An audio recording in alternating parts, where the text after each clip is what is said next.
Magandang araw mga kaps, welcome naman po sa bagong video ko.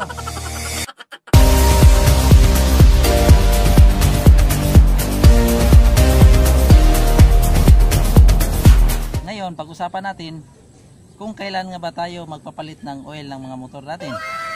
So, samahan nyo ko, pag-usapan natin yon. Ha?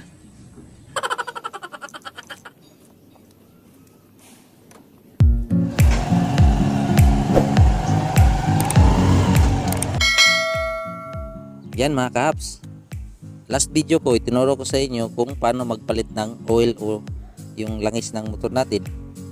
So ilagay ko lang yung link ng video na yon sa baba para kung gusto niyo mapanood yon, tingnan nyo lang doon para ma-guide kayo kung paano kayo magpalit ng oil. So ngayon naman is ituturo ko sa inyo kung kailan nga ba tayo magpapalit ng oil ng motor natin o yung tamang paraan o yung saktong panahon ng pagpapalit ng oil. Marami pa rin sa atin na mga ka-riders na yung paraan ng pagpapalit ng oil nila is doon sila nagbabase sa monthly.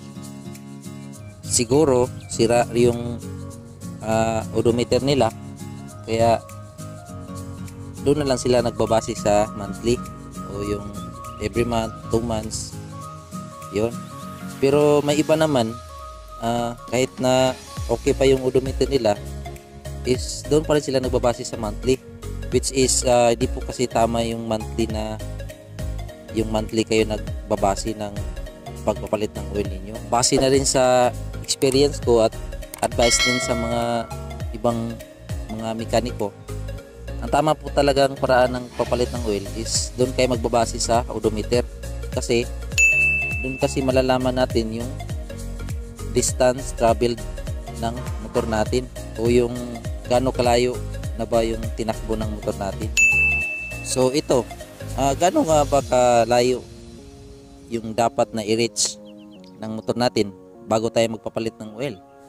Base na rin sa experience ko, 1,500 kilometers doon na tayo magpapalit ng oil, o kaya hindi bababa sa 1,000 kilometers at hindi naman lalagpas sa 1,500 kilometers.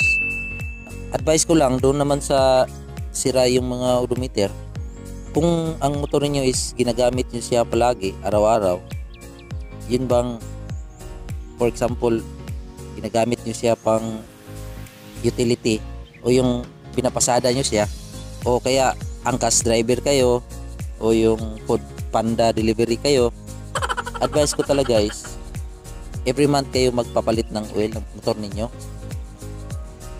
Doon naman sa ginagamit lang pang duty, yan, pwede yan mga 3 months or 2 months.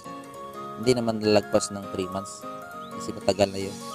Yun na lang yung gamitin yung basihan kung sira yung odometer ninyo.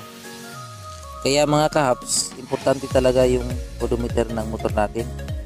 Kaya kung sira man yung odometer ninyo, palitan nyo na lang para may guide kayo kung kailan nga ba kayo magpapalit ng oil ng motor ninyo. So yun, sana may natutunan kayo mga kahaps. Kunting tips lang yun, sana may napupulot kayong bagong kaalaman. Nagpapasalamat pala ako sa mga sumusuporta sa YouTube channel ko, kasi ngayon is may 800 mahigit na tayo na subscriber. Maraming salamat po sa pagsubaybay. Shout out na lang po sa lahat ng mga sumusuporta sa YouTube channel, at saka kung nagustuhan nyo yung video ko, pa-like na naman po at share na lang po ito. Kung bago lang kayo sa YouTube channel ko, or kung padaan lang kayo dito ngayon, huwag nyo na lang po kalimutan mag-subscribe at i-hit nyo na rin po yung notification bell para may update kayo kung may mga bagong video naman tayo. So hanggang dito na lang ako mga kaps. Ingat na po tayo sa pagdadrive at maraming salamat ulit. Bye bye.